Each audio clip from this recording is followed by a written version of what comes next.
Hello students, this is Amritpal Kaur and welcome to my channel. Today I am going to discuss the topic of financial statements of not-for-profit organizations जो कि 12th class के syllabus में है. जैसे कि board exams have been announced, they are going to be held in May-June 2021. So I am trying my best to give coaching for the commerce students. So today's topic, not-for-profit organizations. I'm going to discuss the topic from the root level, from the very basic concepts हम आज discuss करेंगे. और start करते हैं सबसे पहले कि हम नॉट फॉर प्रॉफिट ऑर्गेनाइजेशंस बोलते किसे हैं. Normally, enterprises are profit earning entities because their main aim is to earn profits. But not for profit organizations, इनका ऑब्जेक्टिव प्रॉफिट अर्न करना नहीं रहता, बट इनका ऑब्जेक्टिव क्या रहता है? To serve the society and its members. For example, schools, colleges, public hospitals, literary societies for promotion of sports, arts and culture, social welfare organizations, clubs. These organizations are known as not-for-profit organizations. इन्हीं की financial statements कैसे बनाई जाती हैं यही आज हम discuss करेंगे. So watch the video till the last, because इस वीडियो के बाद you will be able to solve the numericals of these organization problems. So जो नॉट फॉर प्रॉफिट ऑर्गेनाइजेशंस रहती हैं उनके पास पैसा आता कहाँ से है, यानी कि इनके पास इनके फंड्स के सोर्सेस क्या क्या रहते हैं. First of all, contribution by its members. Trustees like donations हो सकती हैं, मेंबरशिप फीस हो सकती हैं और सब्सक्रिप्शंस रहती हैं. लोन्स हो सकते हैं, ग्रांट्स हो सकती हैं गवर्नमेंट या इंस्टीट्यूशंस द्वारा. और financial statements of not for profit organisations, ये 3 स्टेटमेंट्स रहती हैं. First is receipts and payment accounts, income and expenditure account, balance sheet. So इन्हीं के बारे में आज हम डिस्कस करेंगे कि हम इन्हें कैसे, इनका क्या फॉर्मेट रहता है, क्या इनके वर्किंग नोट्स रहते हैं और कैसे हम नॉट फॉर प्रॉफिट ऑर्गेनाइजेशंस की प्रॉब्लम्स को सॉल्व कर सकते हैं. So exam point of view से भी इम्पॉर्टेंट रहेगा. So please watch the video till the last to get into this topic. So first is receipts and payments account. Receipt and payment account क्या है? It's a summary of cash including bank receipts and payments. Receipt and payment account एक asset account होता है और ये cash basis of accounting पे prepare किया जाता है. इसमें हम कैश बेसिस क्यों वर्ड यूज़ कर रहे हैं? बिकॉज यहाँ पे ये मैटर नहीं करता है कि जो हमारी रिसीट्स एंड पेमेंट्स हैं वो इस पर्टिकुलर ईयर से रिलेटेड है या नहीं है. जो भी इस पर्टिकुलर ईयर में हमें कैश या बैंक में रिसीव या पे किया है वो सब हम इसमें रिकॉर्ड करते हैं, whether it is related to current year और प्रीवियस ईयर और फॉर द नेक्स्ट ईयर. हम सब यहाँ पे रिकॉर्ड करते हैं और यहाँ पे हम सारी ट्रांजैक्शंस रिकॉर्ड करते हैं, whether it is of revenue nature और कैपिटल नेचर. अब यहाँ पे हम cash basis of accounting use कर रहे हैं तो यहाँ पे कोई भी adjustment relating to outstanding expenses, prepaid expenses, accrued income, income received in advance and depreciation, ऐसी कोई भी एडजस्टमेंट नहीं होगी. बिकॉज जब हम कैश के ऊपर बेसिस काम कर रहे हैं तो हमें ये फ़र्क ही नहीं पड़ता कि हमने इस पर्टिकुलर ईयर के बारे में ही देखना है. पर्टिकुलर ईयर के बारे में देखना हो तभी एडजस्टमेंट्स की जाती हैं. So let's have a look at the format of receipts and payments account. Receipts में हमारे पास क्या आता है? First of all, any opening balance of cash in hand और कैश एट बैंक. देन आती है सब्सक्रिप्शंस, चाहे वो पिछले साल की हमें मिली हो, चाहे वो इस साल की मिली हो, चाहे वो नेक्स्ट ईयर की मिली हो, जो भी हमें इस पर्टिकुलर ईयर में कैश में रिसीव हुआ है हम वो सारा यहाँ पे लिखते हैं. Then general donations, specific donations, कोई स्पेसिफिक पर्पस के लिए ग्रांट मिली है, जैसे हमने सोर्सेज में पढ़ा था कि ग्रांट्स जो हैं चाहे वो गवर्नमेंट से मिले या किसी पर्टिकुलर इंस्टीट्यूशन से मिले, ये इनके सोर्सेज रहते हैं। सो रिसीट साइड नॉर्मली हमारे सारे सोर्सेज आएंगे, जो भी हमारे पास आया है वो हम रिसीट साइड लिखते हैं, और जो हमने पे किया है, जो हमारे पास से गया है, that will be in payment side. Sale of newspaper, grass, sale of old और used sports material, interest on investments, dividends, rent received, interest received or any other miscellaneous receipts, then life membership fees। मैंने पहले बोला था चाहे कोई revenue nature की है चाहे कोई कैपिटल नेचर की है, रिसीट एंड पेमेंट्स में हम सब कुछ रिकॉर्ड करते हैं। Life membership fees capital nature का है तो वो भी हम यहाँ पे लिख रहे हैं। जनरल डोनेशंस भी लिखी हमने, स्पेसिफिक डोनेशंस भी लिखी हैं। स्पेसिफिक डोनेशन भी कैपिटल नेचर की आइटम रहती है, वो भी हम यहाँ पे रिकॉर्ड कर रहे हैं। सब्सक्रिप्शंस फॉर स्पेसिफिक पर्पस, ये भी हम यहाँ पे लिख रहे हैं, जो कि कैपिटल नेचर की आइटम है। एनी लीगेसिस, चाहे वो जनरल है स्पेसिफिक है, जो भी ये टर्म्स आपको न्यू टर्म्स लग रही हैं वो आगे जाके मैं आपकी क्लैरिफिकेशन सारी करूँगी। So don't skip the video, it will be a bit long but beneficial for the students. Endowment fund, any fixed asset sold, अगर हम सेल करेंगे तो हमारे पास पैसा आएगा, सो तभी हम इसको कहाँ लिख रहे हैं, रिसीट साइड लिख रहे हैं। Receipts on account of specific fund, अगर हमें किसी पर्टिकुलर फंड के लिए like match fund, prize fund, building fund, किसी भी पर्टिकुलर स्पेसिफिक जो हमें रिसीट्स हो रही हैं वो भी हम इस साइड रिकॉर्ड करते हैं।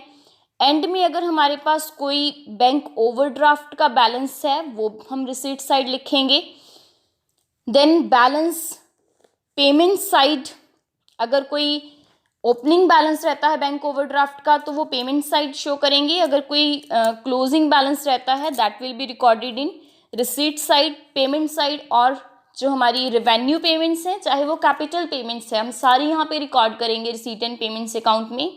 Salaries, rent, postage expenses, ad expenses, newspaper and magazines के लिए हमने खरीदी, अगर न्यूज़पेपर मैगजीन्स अगर पेमेंट हो रही है, सेल हो रही थी तो हम रिसीट साइड उसे लिख रहे थे।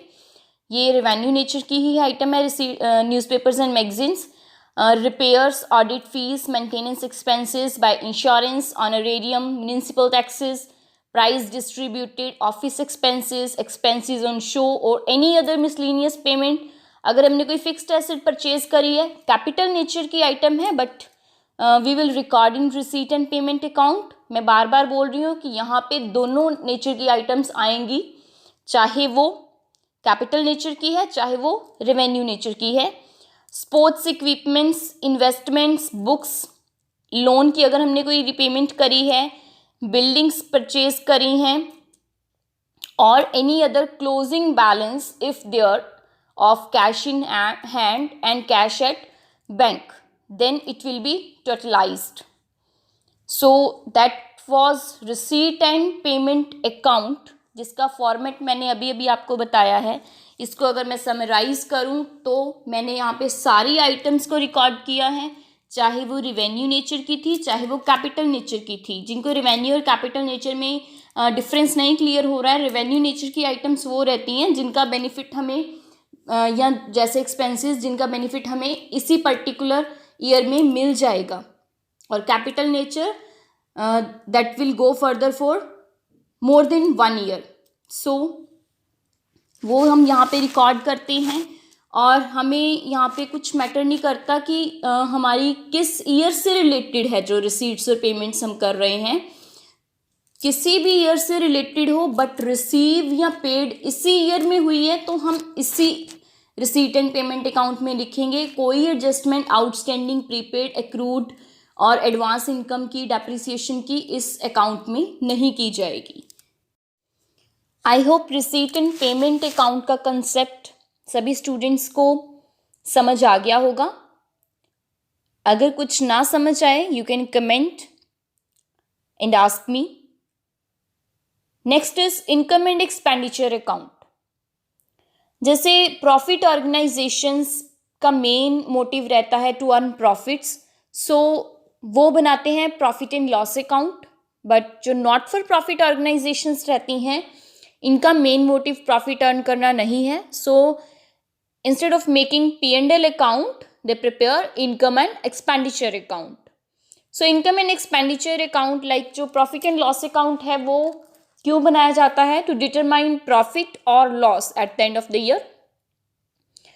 And income and expenditure account में क्या डिटरमाइन किया जाएगा? सरप्लस और डेफिसिट. इनकम्स और गेन्स को हम क्रेडिट करते हैं इस अकाउंट में, while expenses and losses are debited. Surplus जो भी आता है हमारा इनकम एंड एक्सपेंडिचर अकाउंट के बाद, सरप्लस कब आएगा? जब incomes are more than the expenses.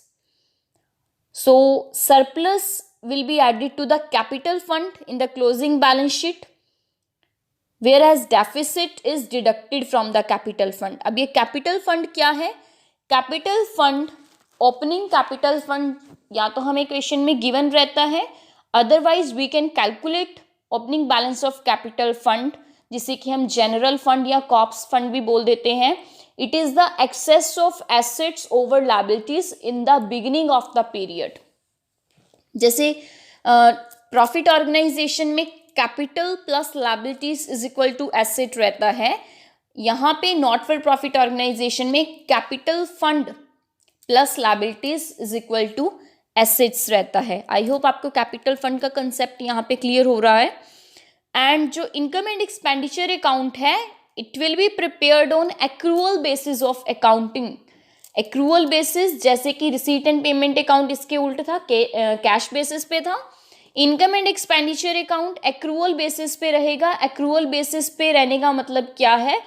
That we will record only those items which are related to particular this year, whether received और पेड, ये मैटर नहीं करेगा. इट मीन्स यहाँ पे अब हम एडजस्टमेंट्स करेंगे outstanding expenses, prepaid expenses, accrued income, जिसे कि हम बोल देते हैं income yet to be received, जो इनकम अभी हमने रिसीव करनी है, and income received in advance, depreciation. ये सब adjustment income and expenditure account में होंगी, बिकॉज इसमें हमने सिर्फ वही आइटम्स लेनी है जो हमारी इस पर्टिकुलर ईयर से रिलेटेड है. कैश का कोई कनेक्शन नहीं है, whether received or paid, but relating to this year, then we will record. So income and expenditure account का format क्या रहेगा?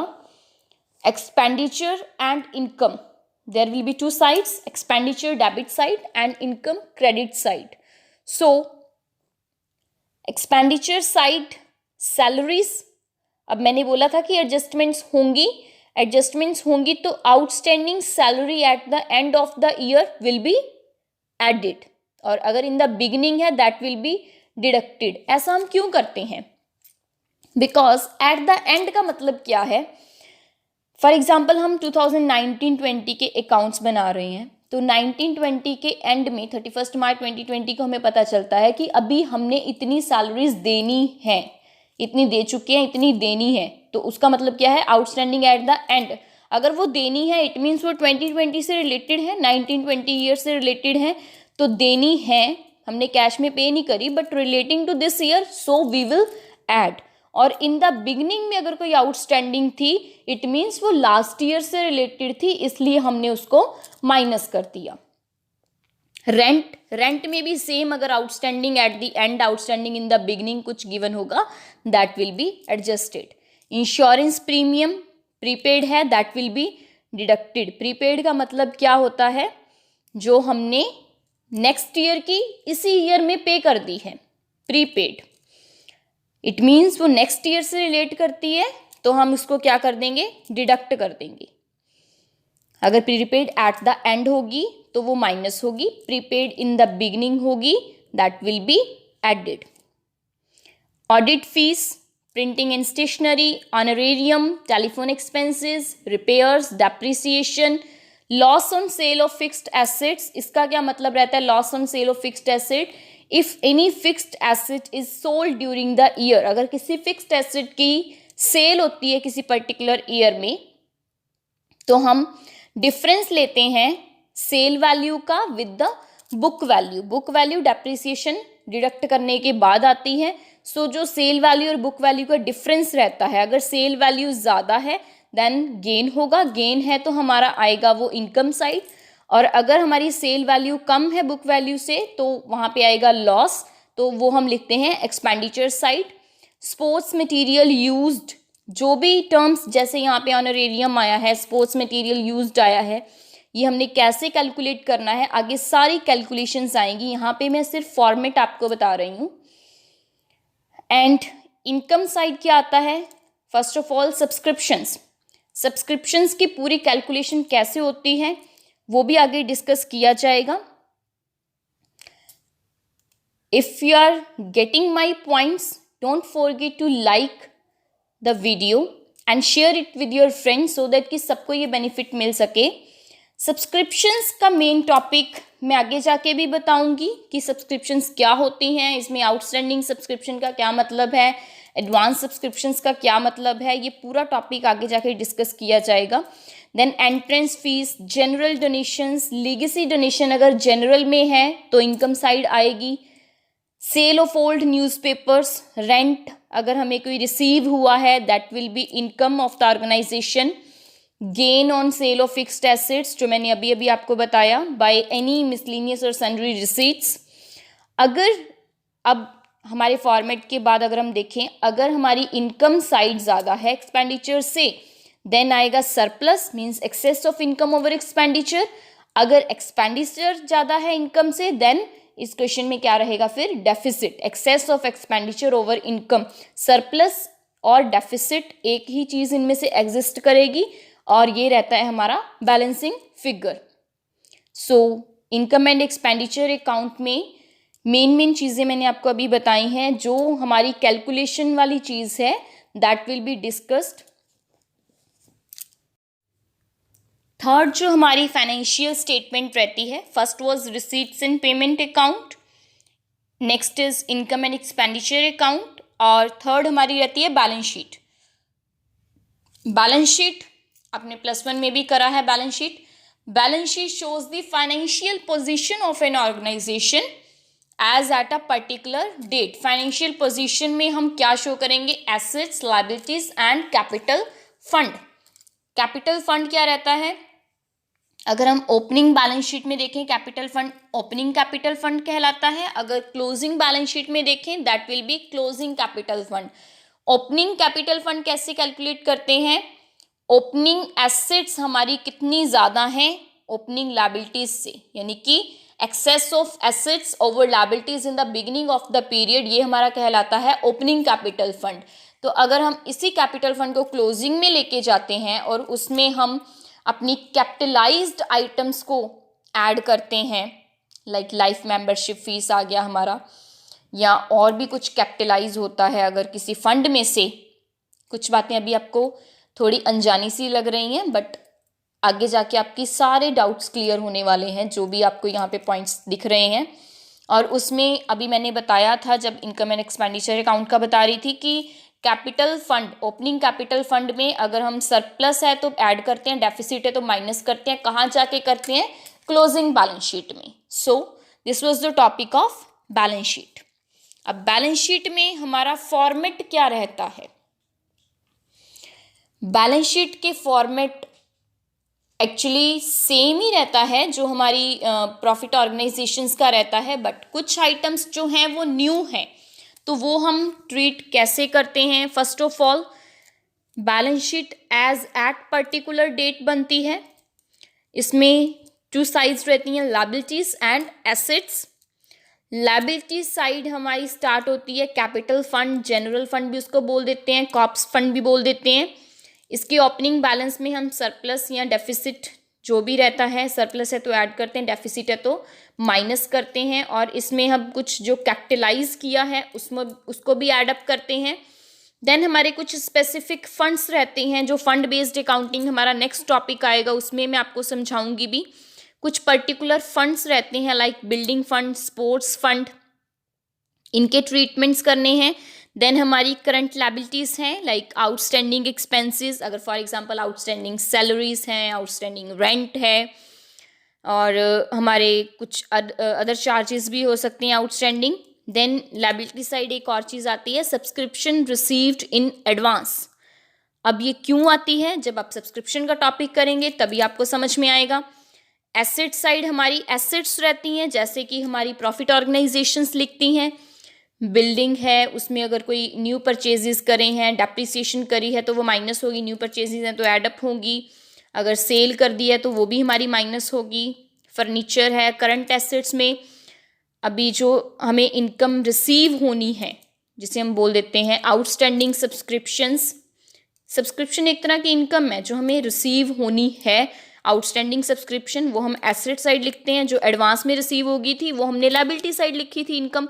सो accrued interest, income yet to be received है, इंटरेस्ट भी जो हमने अभी रिसीव करना है। इन्वेस्टमेंट्स हैं, इन्वेस्टमेंट्स हमारी किसी पर्टिकुलर फंड से रिलेटेड हो सकती हैं, building fund investments, sports fund investments. Then हमारे प्रीपेड एक्सपेंसेस रहते हैं, कुछ एक्सपेंसेस हम एडवांस में पे कर देते हैं, लाइक इंश्योरेंस है प्रीपेड, रेंट है प्रीपेड, कुछ भी हो सकता है प्रीपेड एक्सपेंसेस में हमारा। देन हमारा cash in hand and cash at bank का क्लोजिंग बैलेंस रहेगा। सो this is the format of balance sheet. So next is fund based accounting. Fund based accounting जो हमने अभी बैलेंस शीट में किया, बिल्डिंग फंड, स्पोर्ट्स फंड, मैं उसकी details तक नहीं गई। क्यों? क्योंकि अभी हम वो चीज़ डिस्कस करने वाले हैं। फंड मतलब क्या है? फंड का जो भी फंड रिसीव हुआ है या नॉट फॉर प्रॉफिट ऑर्गेनाइजेशन ने साइड पे रखा हुआ है, सो दैट कि उसे स्पेसिफिक पर्पस के लिए यूज़ करना है, उसे किसी और पर्पस के लिए यूज़ कर ही नहीं सकते। जो उसके नाम से रिलेटेड है हम उसी के लिए यूज़ कर सकते हैं। बिल्डिंग फंड है तो उसको बिल्डिंग के लिए यूज़ करेंगे, स्पोर्ट्स फंड है तो उसको स्पोर्ट्स के लिए ही यूज़ करेंगे।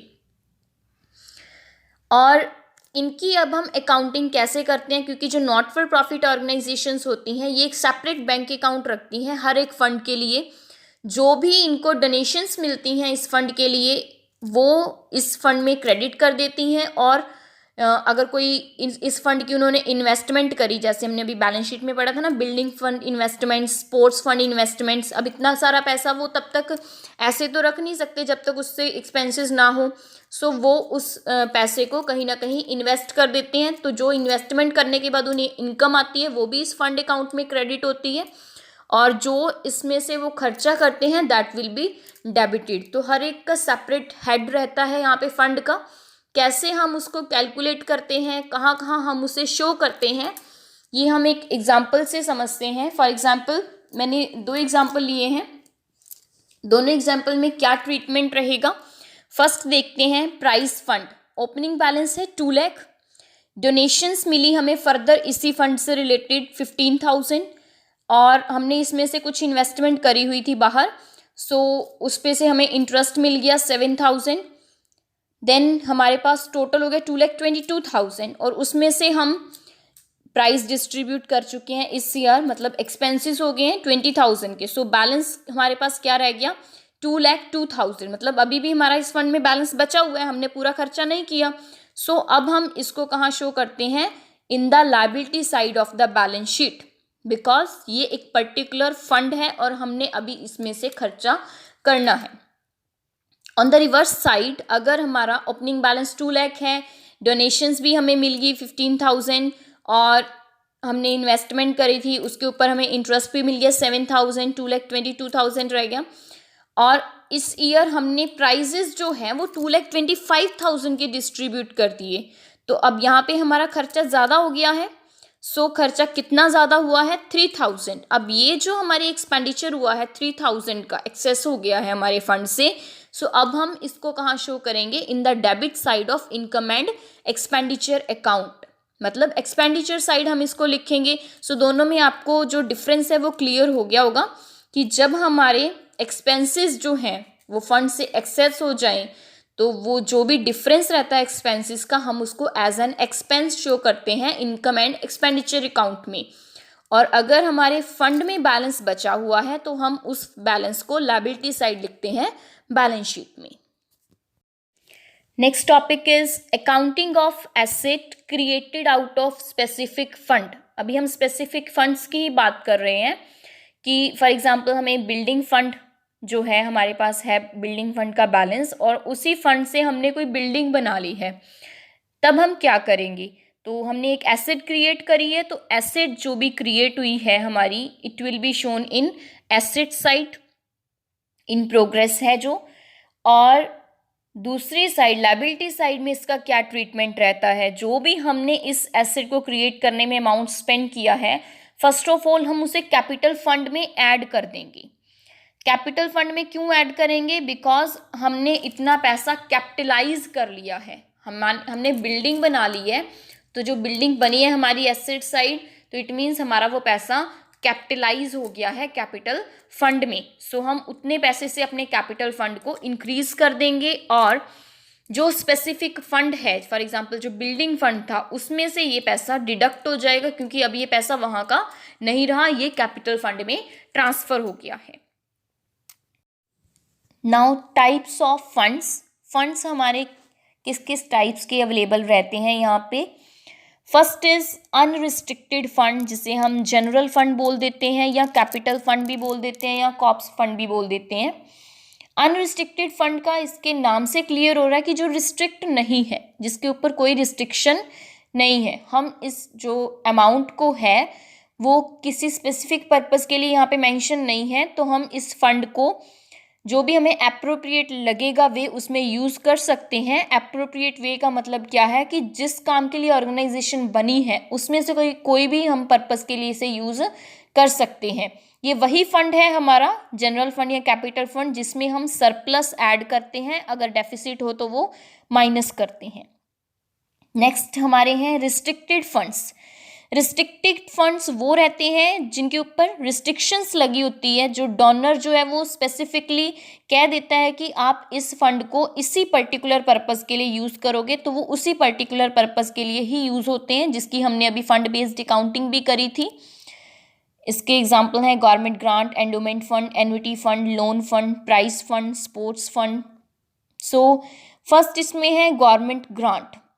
अगर सरकार द्वारा कोई भी ग्रांट रिसीव होती है, सरकार से कोई भी ग्रांट मिली है ऑर्गेनाइजेशन को किसी स्पेसिफिक पर्पस के लिए, देन उसे क्या बोलते हैं? Government grant.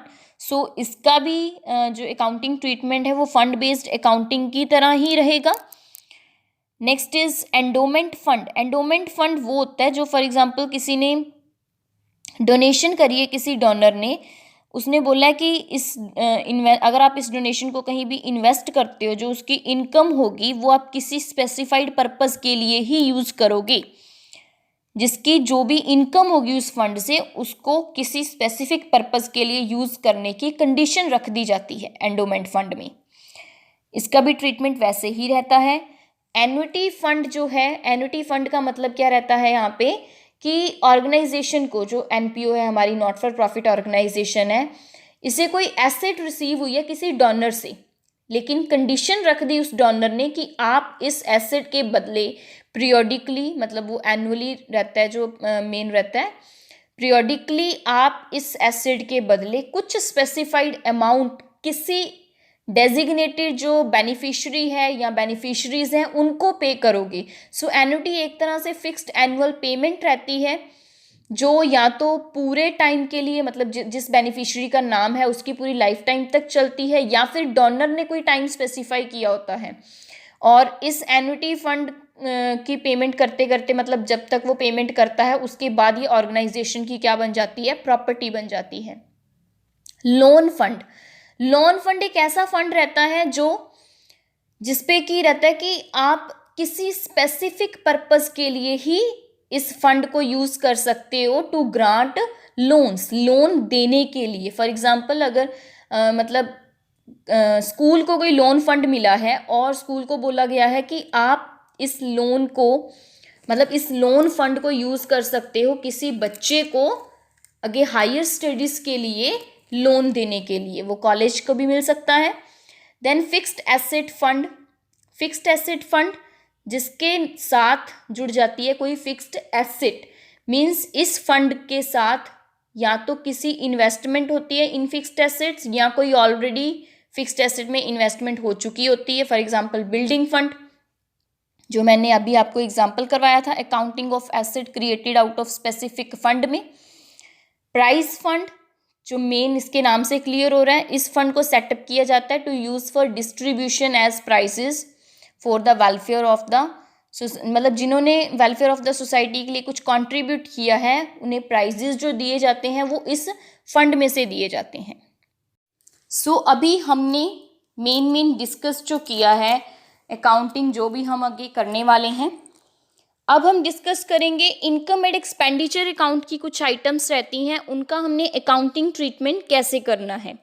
First is entrance fee या फिर एडमिशन फी। ये होती क्या है, जब भी कोई नॉट फॉर प्रॉफिट ऑर्गेनाइजेशन का मेंबर बनता है तो वो एक अमाउंट पे करता है मेंबर बनने के लिए। तो ये क्या है, एक रेवेन्यू रिसीट है। लाइफ मेंबरशिप फीस है तो वो तो पूरे मतलब लाइफ के लिए मेंबरशिप लेता है। एंट्रेंस फी में वो एक अमाउंट पे करता है eight the time of becoming the member. जैसे आप स्कूल में एडमिशन लेते हो तो एडमिशन फीस पे करते हो ना, so that is revenue receipt. और इसे हम कैसे ट्रीट करते हैं, इनकम एंड एक्सपेंडिचर अकाउंट में इनकम की तरह ट्रीट करते हैं। So it will be credited to income and expenditure account. Life membership fees मैंने अभी बताया, that is capital receipt. Capital receipt क्यों है, क्योंकि ये पूरी लाइफ के लिए लाइफ मेंबर जो है वो एक बार में ही मेंबरशिप फीस दे देता है और थ्रू आउट हिज लाइफ वो सर्विसेज अवेल करता है। So this is capital receipt. और ये क्या करेगी, यहाँ पे लायबिलिटी साइड बैलेंस शीट में कैपिटल फंड में ऐड हो जाएगी। Next is special receipts. Special receipts मतलब जो स्पेशल ओकेजन्स पे रिसीट्स मिलती हैं। फॉर एग्जाम्पल अगर किसी एनुअल डिनर के लिए या एनुअल फंक्शन के लिए कोई कंट्रीब्यूशन मिली है तो इन कंट्रीब्यूशन का एक सेपरेट अकाउंट बनाया जाता है और इसमें कैसे किया जाता है कि जो इसकी कंट्रीब्यूशन आई इस रिसीट की वो तो क्रेडिट हो जाएगी सेपरेट अकाउंट में, और जो इसमें से खर्चा हुआ दैट विल बी डेबिटेड। और जो बैलेंस बचेगा, अगर कंट्रीब्यूशन ज़्यादा हुई हैं तो इनकम साइड शो किया जाएगा, अगर एक्सपेंसेस ज़्यादा हुए हैं तो expenditure account show, expenditure side show किया जाएगा इनकम एंड एक्सपेंडिचर अकाउंट में। समझ आ गया। नेक्स्ट है हमारे पास डोनेशंस। जो चैरिटेबल इंस्टीट्यूशंस होती हैं, जो नॉट फॉर प्रॉफिट ऑर्गेनाइजेशंस रहती हैं, इनको टाइम टू टाइम डोनेशंस मिलती रहती हैं। डोनेशंस जनरल टाइप की भी हो सकती हैं, स्पेसिफिक टाइप की भी हो सकती हैं। जनरल जैसे नाम से क्लियर है कि इसमें जो डोनर है वो स्पेसिफाई नहीं करता, यानी कि कोई कंडीशन नहीं रखता कि आप इस डोनेशन को कहीं भी यूज़ कर सकते हो, उसकी कोई कंडीशन नहीं है। सो ये जो जनरल डोनेशन है ये हमारी क्रेडिट होगी इनकम एंड एक्सपेंडिचर अकाउंट में। ये ध्यान में रखना, ये आगे बहुत बार हर प्रॉब्लम में ये डोनेशंस तो आ ही जाता है। General donation, specific donations. Specific donation वो है जहाँ पे डोनर स्पेसिफाई कर देता है कि आपको पर्टिकुलर इसी पर्पस के लिए ही इस डोनेशन को यूज़ करना है। सो स्पेसिफिक डोनेशन जो है वो बैलेंस शीट में लायबिलिटी साइड शो की जाती है, बिकॉज स्पेसिफिक डोनेशन को कैपिटलाइज नेचर की समझा जाता है यहाँ पे। Next is legacy. लीगेसी क्या रहती है? लीगेसी मीन्स जो डोनेशन मिली है under the will of a deceased person, जो उसने विल लिखी थी, किसी मरते हुए व्यक्ति ने कोई अपनी विल लिख के दी तो उसको हम लीगेसी बोलते हैं। लीगेसी भी 2 टाइप्स की रहती है। अगर तो उस डिसीज्ड पर्सन ने कोई कंडीशन सेट रख दी वहाँ पे तो वो स्पेसिफिक डोनेशन बन जाएगी। अगर उसने कंडीशन नहीं रखी तो वो क्या बन जाएगी? General donation. सो अभी आपको पता है कि स्पेसिफिक डोनेशन का ट्रीटमेंट क्या करते हैं और जनरल डोनेशन का ट्रीटमेंट क्या करते हैं। स्पेसिफिक लिखते हैं बैलेंस शीट में लायबिलिटी साइड, यस, एंड जो हमारी जनरल डोनेशन है वो हमारी रेवेन्यू नेचर की रहती है, उसको हम लिखते हैं इनकम एंड एक्सपेंडिचर में इनकम साइड। सो लीगेसी में अगर किसी क्वेश्चन में हमें कुछ नहीं मेंशन किया होता कि ये लीगेसी स्पेसिफिक है या जनरल है तो हम तब तक उसे जनरल डोनेशन ही मानते हैं। नेक्स्ट है हमारी ग्रांट। जो हमारी ग्रांट्स रहती हैं, जैसे गवर्नमेंट ग्रांट भी हो सकती है, वो हमारी कैपिटल नेचर की रहती है तो हम उसको कहाँ शो करते हैं? बैलेंस शीट में लायबिलिटी साइड। और sale of used sports material, अब ये क्या रहता है? स्टॉक जो है स्पोर्ट्स मटेरियल का वो तो हम लिखते हैं बैलेंस शीट में। ओपनिंग स्टॉक है तो ओपनिंग बैलेंस शीट में, क्लोजिंग स्टॉक है तो क्लोजिंग बैलेंस शीट में। लेकिन हमने कुछ स्पोर्ट्स मटेरियल जो हमारे स्पोर्ट्स को प्रमोट करती हैं वो वाली इंस्टीट्यूशंस जो हैं उनके लिए स्पोर्ट्स मटेरियल की यहाँ पे क्या रहता है कि अगर उन्होंने ड्यूरिंग द ईयर जो कंजम्पशन करी है स्पोर्ट्स मटेरियल की, वो हम अगर तो उन्होंने जो कंजम्पशन करी है वो कहाँ लिखेंगे हम, इनकम एंड एक्सपेंडिचर अकाउंट में। अगर कोई सेल कर दी है, जो हमने इनकम एंड एक्सपेंडिचर अकाउंट में डेबिट किया था, अगर उसकी सेल कर दी है तो वो क्रेडिट हो जाएगा इनकम एंड एक्सपेंडिचर अकाउंट में। और अगर old sports material balance sheet में दिख रहा है और वो बेचा जाता है, मतलब अब उनके ऊपर डिपेंड करता है कि वो स्पोर्ट्स मटेरियल को कैसे ट्रीट कर रहे हैं, रेवेन्यू नेचर में या कैपिटल नेचर में। सो अगर बैलेंस शीट में अपीयर हो रहा था हमारा पुराना स्पोर्ट्स मटेरियल, अगर वो सेल हुआ है तो हम गेन या loss income and expenditure account में लिखते हैं। गेन है तो इनकम साइड, लॉस है तो expenditure side. Next is sale of old assets. Sale of old assets में भी हम गेन या लॉस को इनकम एंड एक्सपेंडिचर अकाउंट में लिखते हैं, बिकॉज हमें पता है कि एसेट्स कैपिटल नेचर की रहती है हमारी। Sale value minus book value, book value आती है डेप्रिसिएशन वगैरह माइनस करने के बाद। सो अगर गेन है तो सेल वैल्यू ज़्यादा होगी, सो वो हम इनकम साइड रिकॉर्ड करते हैं income and expenditure side account में। और अगर लॉस है, लॉस कब होगा, जब हमारी सेल वैल्यू कम है, और उसको हम कहाँ लिखेंगे, एक्सपेंडिचर साइड में, इनकम एंड एक्सपेंडिचर अकाउंट में। Next is sale of old newspapers. Sale of old newspaper, अगर हमने कोई परचेज करी है न्यूज़पेपर की तो हम उसको इनकम एंड एक्सपेंडिचर अकाउंट में डेबिट करते हैं, यानी कि एक्सपेंडिचर साइड। अगर हमने सेल किया है तो हमें कोई अमाउंट रियलाइज होगा, सो it will be credited, because newspaper को हम मिसलीनियस रिसीट्स में ही काउंट करते हैं। न्यूज़पेपर की मिसलीनियस अगर सेल होती है मिसलीनियस रिसीट्स में, अगर परचेज होती है तो मिसलीनियस पेमेंट्स में। नेक्स्ट है हमारी सब्सक्रिप्शंस। अब सब्सक्रिप्शंस हमारी कैसे कैलकुलेट होंगी, ये बहुत ध्यान देने वाला है, बिकॉज सब्सक्रिप्शन की हमारी एक तरह से ये बेस रहता है। सब्सक्रिप्शंस जो है हमारी, सब्सक्रिप्शन होती क्या है, subscription means amount paid by the members periodically to keep their membership alive. मतलब जो भी मेंबर्स हैं उस ऑर्गेनाइजेशन के, वो क्वार्टरली, हाफ ईयरली, ईयरली जैसे भी रहता है, वो जो अमाउंट पे करते हैं वो रहती है source of income of not for profit organisation. तो इतना तो क्लियर हो गया कि सब्सक्रिप्शन कहाँ आने वाली है, इनकम साइड, ठीक है। लेकिन आएंगी कैसे, अब जो रिसीट एंड पेमेंट अकाउंट होता है उसमें तो हम वो सब कुछ रिकॉर्ड करते हैं, चाहे वो इस ईयर से रिलेटेड हो, नेक्स्ट ईयर से रिलेटेड हो, प्रीवियस ईयर से रिलेटेड हो। But income and expenditure account में हम वही आइटम्स रिकॉर्ड कर रहे हैं जो इस पर्टिकुलर ईयर से रिलेटेड है, वेदर पेड और रिसीव्ड और नॉट। ये नहीं ध्यान में रखते, कैश का ध्यान में नहीं रखते हैं। सो सब्सक्रिप्शंस हम कैसे रिकॉर्ड करेंगे, रिसीट साइड सब्सक्रिप्शन तो हमने पता चल गया कि किसी भी पीरियड से रिलेटेड हो सकती हैं। इनकम एंड एक्सपेंडिचर में वो क्रेडिट साइड आती हैं। अब जो करंट ईयर की हैं वही हमने लिखनी है सब्सक्रिप्शंस वेदर रिसीव्ड और नॉट। जो आउटस्टैंडिंग सब्सक्रिप्शन होती है, आउटस्टैंडिंग सब्सक्रिप्शन का पहले मतलब समझ लें। Outstanding subscription means subscriptions yet to be received, ऐसी इनकम जो अभी हमने रिसीव करनी है, बस इसी पर्टिकुलर ईयर से वो रिलेटेड तो है, तो ये तो जाएगी हमारी बैलेंस शीट साइड में, एसेट साइड, बिकॉज हमारी ये इनकम है that is yet to be received. और हमने अगर सब्सक्रिप्शन रिसीव एडवांस में कर ली है तो that will be recorded in liability side of the balance sheet. Okay, अब इनकम एंड एक्सपेंडिचर अकाउंट में हम कैसे लिखेंगे सब्सक्रिप्शंस की कैलकुलेशन। तो सबसे पहले हमें टोटल जो रिसीट एंड पेमेंट अकाउंट में हमें गिवन है अमाउंट, टोटल हमें कितना रिसीव हुआ है एक पर्टिकुलर ईयर में, चाहे वो पिछले साल का था, इस साल का है या अगले साल का है, टोटल तो लिख लिया हमने रिसीव ड्यूरिंग द ईयर। अब इसमें हमने एडजस्टमेंट्स क्या करनी है, ऐड हम करेंगे outstanding subscriptions eight the end of the year. यानी कि मैं एग्जांपल लेती हूँ, फॉर एग्जांपल 1920 ईयर है, उस साल एंड में यानी कि 31 मार्च 2020 में हमें पता चलता है कि हमें कुछ सब्सक्रिप्शंस अभी भी रिसीव होनी है। इट मीन्स वो है तो इसी साल की ना, सो इसलिए वो क्या होंगी, ऐड।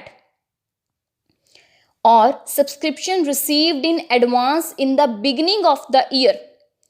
स्टार्टिंग में अगर हमें मतलब 1 अप्रैल 19 को हमें अगर पता चलता है कि हमने कुछ सब्सक्रिप्शन एडवांस में रिसीव कर ली थी, पिछले साल ही रिसीव हो गई थी, लेकिन वो है तो इस साल की थी ना, इस पर्टिकुलर ईयर की 1920 की, सो ये भी क्या होगी, ऐड।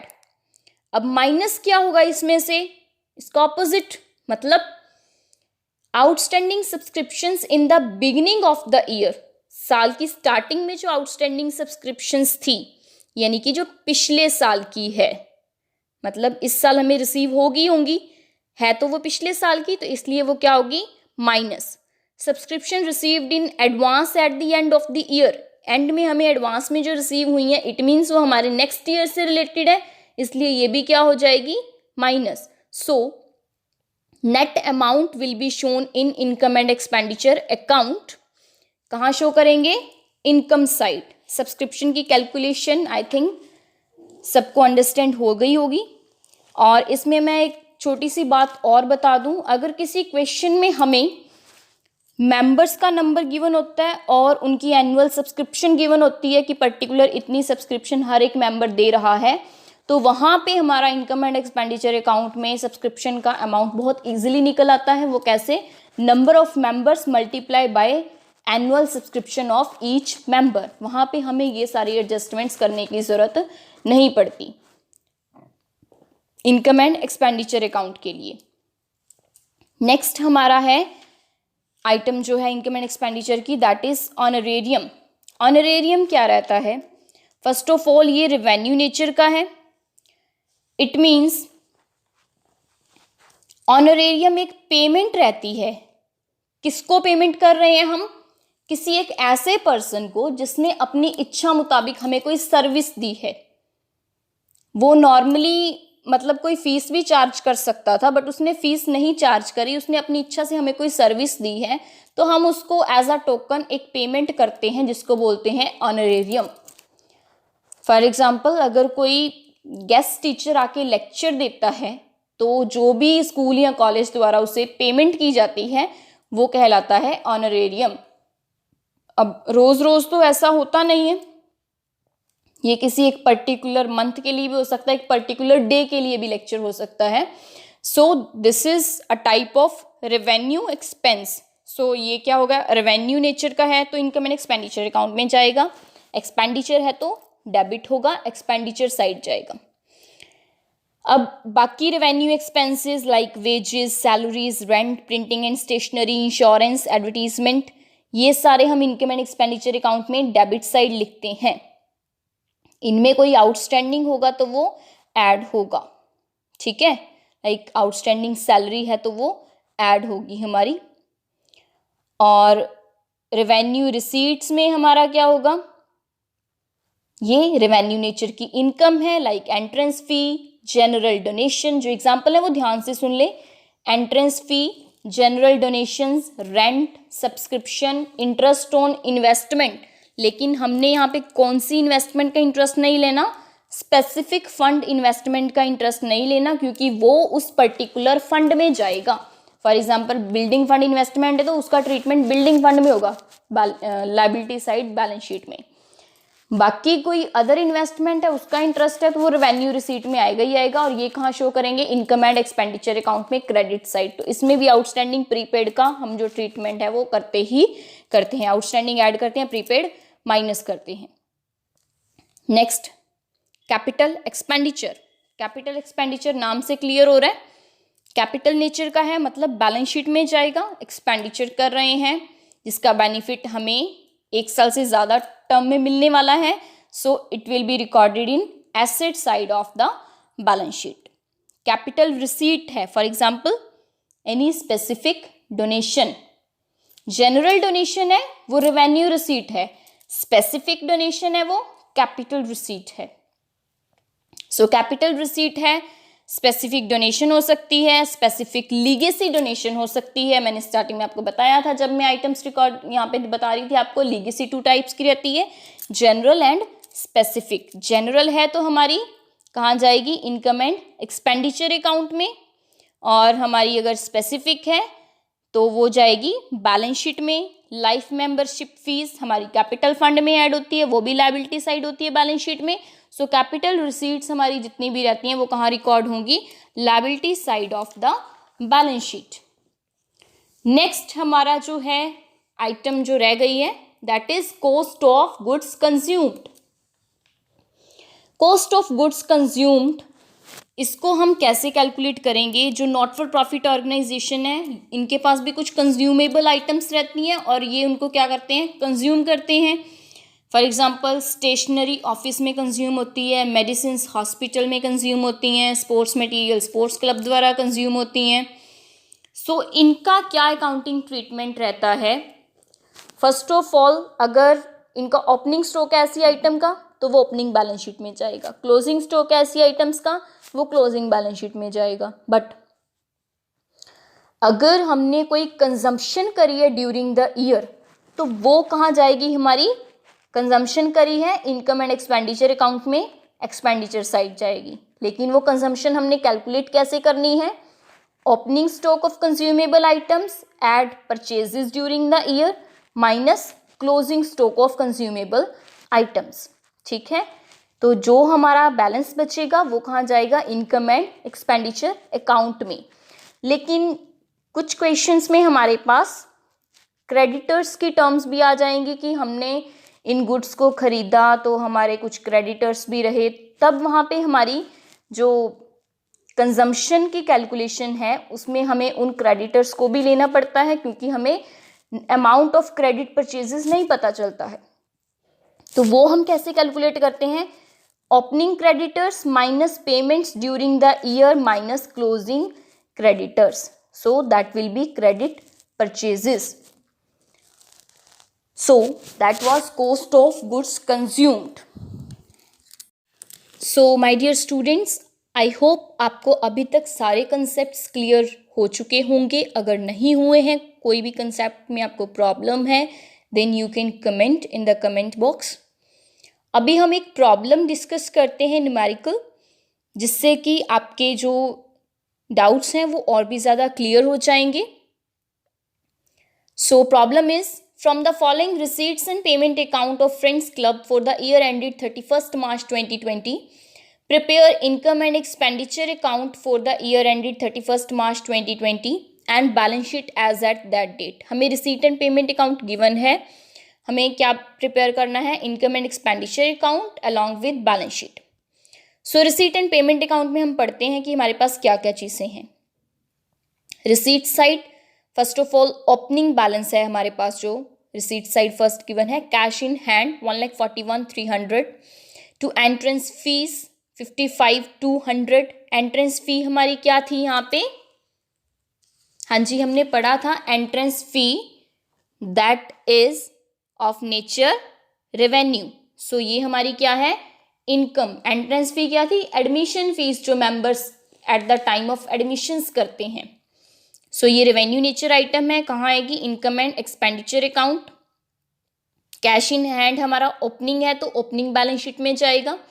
सब्सक्रिप्शंस हमें टोटल इस साल की रिसीव हुई हैं 2,20,000। अभी इसमें हमारे पास एडजस्टमेंट्स हो सकती हैं बिकॉज ये पिछले साल से भी रिलेटेड हो सकती हैं, नेक्स्ट ईयर से भी रिलेटेड हो सकती हैं।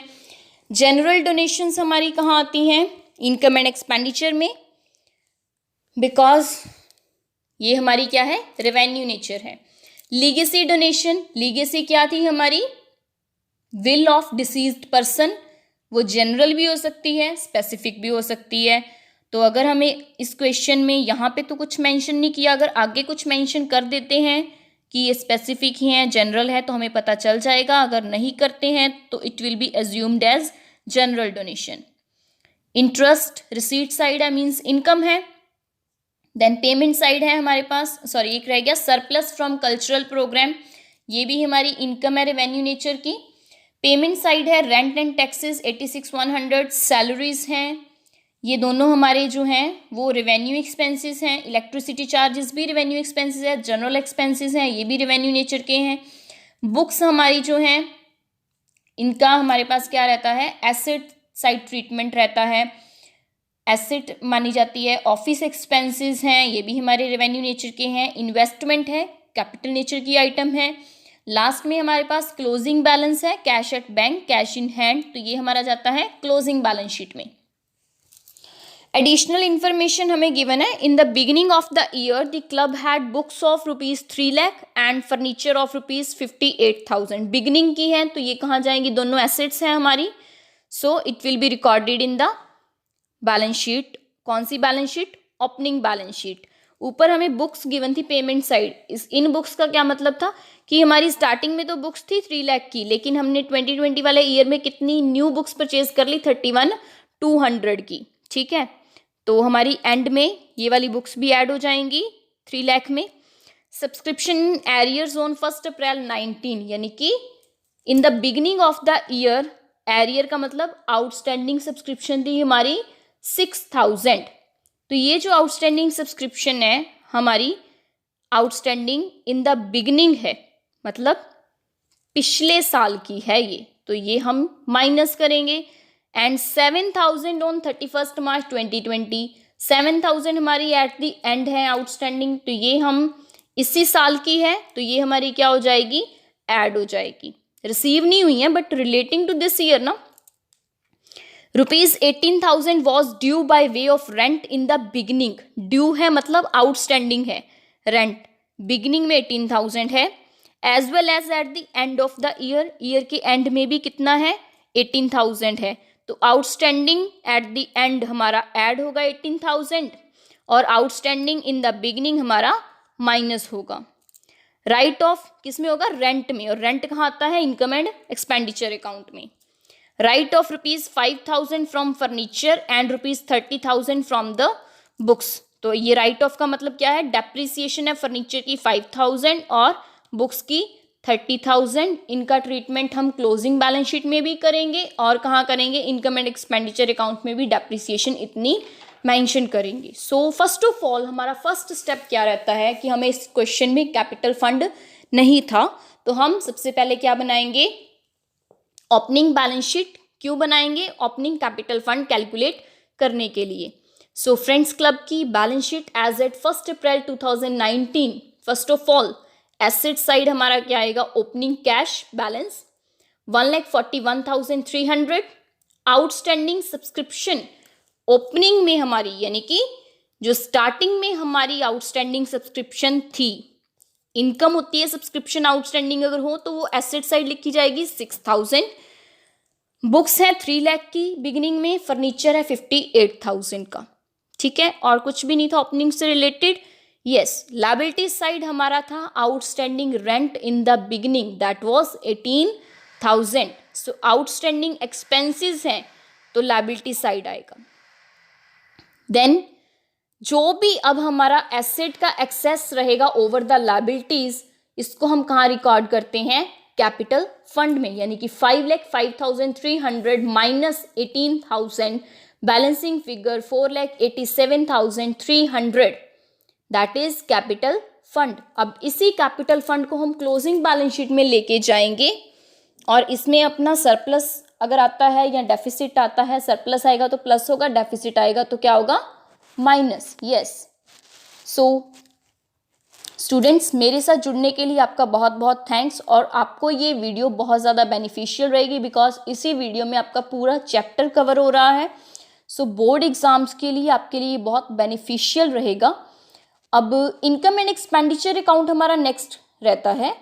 इनकम एंड एक्सपेंडिचर अकाउंट में सबसे पहले आप क्या कीजिए, सब्सक्रिप्शन का अमाउंट देखिए कि सब्सक्रिप्शन में क्या था, क्या उसकी एडजस्टमेंट थी।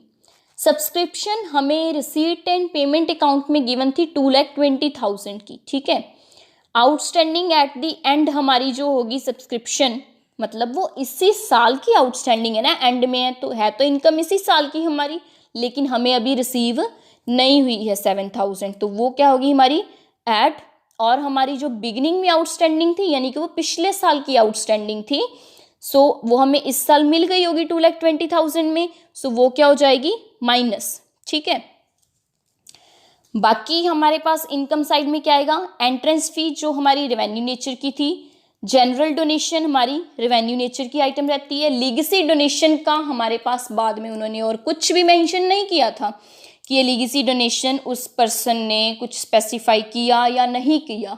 अगर हमें कुछ भी नहीं मेंशन किया so it will be assume that this is not for specific purpose, so हम इसे रेवेन्यू नेचर आइटम में काउंट करेंगे और इनकम साइड लिखेंगे। इंटरेस्ट रिसीव हुआ 4100, सरप्लस मिला कल्चरल प्रोग्राम से 8200। अब एक्सपेंडिचर साइड हमारा क्या रहता है, rent and taxes 86,100, outstanding at the end हमारा रहेगा, जो रेंट एंड टैक्सेस दोनों थे ना 18,000 एट द एंड था और इन द बिगनिंग 18,000 था, सो एंड वाला ऐड होगा और बिगनिंग वाला माइनस होगा।